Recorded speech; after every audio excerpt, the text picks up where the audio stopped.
everybody! So again, I'm doing another new series. Look at me doing all the cool new series for you guys. This is gonna kind of be a book review, but with a twist.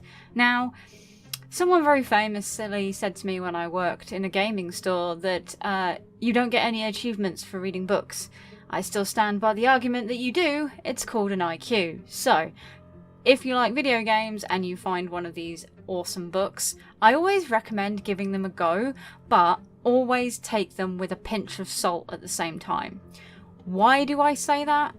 Well, a lot of these books are either set before or after the game, or are kind of like an alternate universe of the game.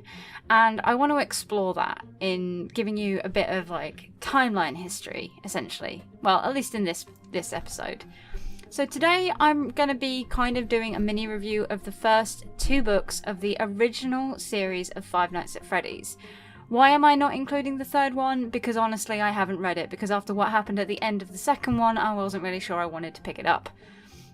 So for anyone who doesn't know, Five Nights at Freddy's is an indie horror series with jump scares essentially, and mechanics that resource management is the best way to describe it. I actually really enjoyed them. They're really good, fun, just like a really silly game. I managed to 100% complete the first one, and yeah, really like them. They're a silly game to pass a couple of hours with when you're bored, which is, you know, what most games are, to be honest. Now there's lore in these games, as there is in all games, but the lore doesn't really present an actual timeline or story that you could probably, you know, write a book about. Or at least that's what I first thought until the first book, The Silver Eyes, came out. Now, from the lore that you can gather in-game by, you know, when you're not getting your face eaten off by zombie animatronics, or, you know, looking at cameras, you can find things in posters in the first game and the second game that lead you to have a general idea about the fact that there are 5 kids. They went missing. They died. That's the basis behind the whole thing. And because of that, it caused the Freddy restaurants to be shut down, which is true, essentially. But there's not much more than that. However, the first book, as I said, Silver Eyes, does a really good, solid attempt at creating a storyline that is A, B, C. Now it's set after, essentially, the game. Very long time after the game. So the game apparently happened about 15 years ago, roughly, if I remember correctly. And this group of kids, 6-7 kids, decide to break into the old Freddy's restaurant and explore. It takes place over about 3 different days. The first day they break in, nothing happens. Second day, they discuss what they're going to do. And third day, they break back in. And that's when things start going horribly wrong and people get very badly hurt. But anyway, it's a horror book. It is a good book, this one. I actually really enjoyed it. It does a very good job of creating a cohesive narrative out of something that had no start point and no real known end point during its game, which is, you know, really good to do. However, the follow-on book, The Twisted Ones, this is where it all kind of starts messing up a bit for me. This book was written more along the lines of the later games, including the Sister Location game. In fact, it includes the Sister Location. However, the way it links to the previous book is just out of the blue. I mean, the main character, Charlie, has gone to college. Great, good for her. You've managed to make something of your life, which has been hell up until this point. And yet, you're still having issues with animatronics that are hunting people down and kidnapping them or killing them and essentially wearing their skin.